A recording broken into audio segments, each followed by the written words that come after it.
Breaking news mga kabayan, Thailand. Inilahad na binomba nito kung saan nakabase ang mga Cambodian Chinese-made PHL-03 long-range multiple rocket launchers. Naniniguro ang Thailand na hindi ito magamit ng Cambodia laban sa mga sibilyang infrastruktura. Pilipinas at Amerika nagsagawa ng ikasyam na maritime cooperative activity sa West Philippine Sea. Ipinakita ng Estados Unidos ang lakas ng kanilang militar kasama ang mga makabagong military assets ng Pilipinas. China hindi nagpakita. Project Cobra opisyal nang iturn over ng Department of Science and Technology sa Philippine Army. Magkakaroon ng mga pag-uusap ang lokal na mga kumpanya at ang kagawaran ng gobyerno para sa lokal na produksyon ng Controller Operated Battle Ready Armament o Cobra, isang Chinese na nakapasok sa bansa 8 taon na ang nakalipas. Isang big-time agri-smuggler na sa bansa, ayaw magsalita kung sino-sino ang mga kasabwat nito. Sa inis ng mga senador dahil sa kanyang pagsisinungaling, ito ay na-contempt at ikinulong.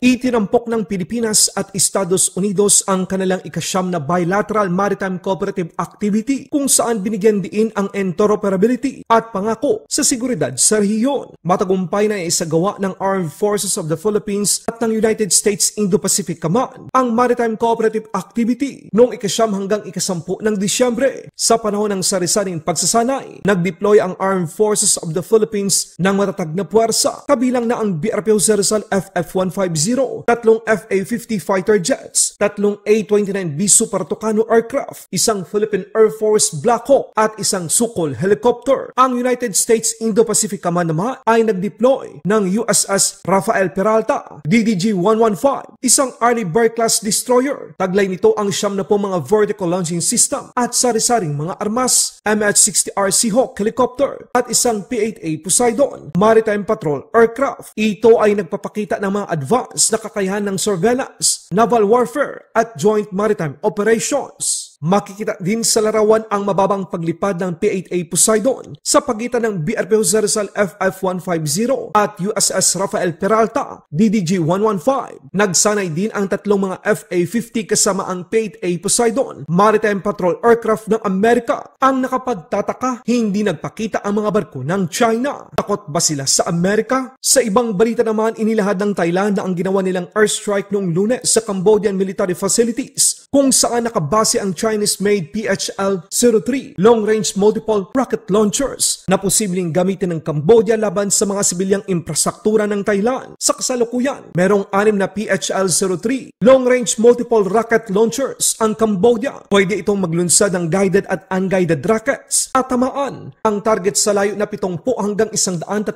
kilometro. Sinisiguro naman ng Thai Army na kaya nilang tapatan ang anumang Cambodia o Chinese-made PHL-03 long-range multiple rocket launchers. Bantay sarado din ng Thai Army ng mabuti kung ano ang magiging hakbang ng Cambodia gamit ang mga Chinese-made PHL-03. Cambodia patuloy ang paglunsad ng pag-atake gamit ang kanilang mga BM-21 multiple launch rocket system patungo sa direksyon ng mga sundalo ng Thailand. Ito na ang ika-4 na araw ng kanilang bakbaka at wala pa ring indikasyon na magkakaroon ng kapayapaan sa kasalukuyan. Sa ibang balita naman, super good news mga kabayan, Philippine Army formal nang natanggap ang kauna-unahang Project Cobra o Controller Operated Battle Ready Armament. Ito ay proyekto ng Department of Science and Technology upang tulungan ang sandatahang lakas ng Pilipinas na mapalakas ang firepower ng kanilang armored personnel carrier. Ito ay pwedeng kontroling gamit lamang ang isang joystick. Nakatakda namang magkaroon ng pag-uusap ang mga lokal na kumpanya sa bansa para sa potensyal na mga produksyon ng Project Cobra. Ito ay 100% na dinevelop ng mga Pilipino. Atin to. Sa ibang balita naman, isang Chinese na dumating sa Pilipinas noong taong 2017 at ngayon ay isang malaking smuggler na sa agrikultura sa Pilipinas. Siya ay hinuli at ipinatawag sa Senado. Hindi naniniwala ang mga senador sa kanyang mga sinasabi na walang mas may mataas pang leader na kunsabo at kasosyo nito sa Pilipinas, lalo na sa ibang ahensya ng gobyerno. Dahil sa kanyang pagsisinungaling, siya ay nakontempt at ikinulong sa Senado. Senator, I present this person in contempt for continuously lying before this committee. Kanina pa rin. Isang nag-negotiate with Chinese. Mr. Chair, with your permission, I'd like to move that we cite this individual in contempt, Mr. Chair. second. I second the motion, Mr. Okay, there is a motion duly seconded. We will ask Mr. Shi for the last time before we rule on the motion. Tell us why you should not be cited in contempt of this committee for lying. Explain to us. 告诉他们 Defend yourself. 告诉他们 This is a show cause order. 告诉他们有没有什么原因让他们不相信你是在说谎。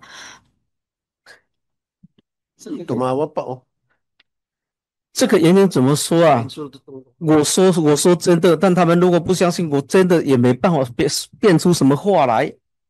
没有人帮我，我也想有人帮我啊。有人帮我，我也不需要，我也不会混得这么差。我也想有人帮我，但真的没有人帮我，也没有人叫我来，也没有人说你来我给你做什么，还是说你来我有什么工作给你，还是有什么生意给你，没有。 所以我才得去捡垃圾，去慢慢学习一点话。我说没有。Okay, so yes, I said that I don't know anyone here. The time that I came, I really don't know anyone, so I cannot say anything to convince you that what I'm saying is the truth. And I just came here with my knowledge that I just want to do this kind of business, but I really don't know anyone. Even if I want someone to help me to do this business, I don't have anyone to help me. With that explanation, which the committee finds unsatisfactory, Mr. Shi, this committee finds you in contempt of the committee. You are hereby cited in contempt of this committee. Mr. Chair. Mr. Chair. Yes, Senator. Regression custody of this individual under USAA because he's signing contempt para kung kailangan po namin sa next hearing, hindi na kami galing po doon sa inyong facility sa Bikutan para madala po namin siyang mapatawag dito sa taas sa Bureau of Immigration, Attorney Raymond. Yes, Your Honor, we'll coordinate with the head of the BIO within facility. Yes, we are in communication with your Commissioner Viado. So yes, and therefore we will take custody, but subject to, of course, making him available for the proceedings in the Bureau of Immigration. But of course, if there are deportation proceedings, which I assume is part of your process, that order of deportation will have to be held in abeyance pending the resolution of the hearing, his custody over our custody, the Senate's custody, the committee's custody over his person, pending the completion of our committee report. Yes, Your Honor. Thank you. Thank you. Laban Pinas.